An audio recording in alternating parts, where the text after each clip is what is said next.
ಅಂತ ನೀವು ಕಟ್ಟಿ ಮೇಲೆ ಮಾತಾಡ್ತೀರಿ ಕಾಲು ಕೆಟ್ಟಿಲ್ಲಪ್ಪ ನಿಮ್ಮ ತಲೆ ಕೆಟ್ಟೈತಿ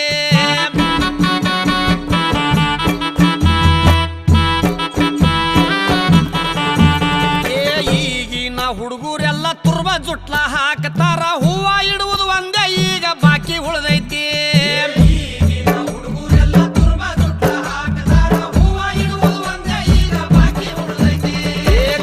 ಗೊಟ್ಟ ಬಳಿ ಇಲ್ಲ ಹಣಿ ಮೇಲೆ ಕುಂಕುಮಿಲ್ಲ ಹರ್ಕ ಪರ್ಕ ಪ್ಯಾಂಟ್ ಹಾಕು ಫ್ಯಾಷನ್ ಬಂದೈತೆ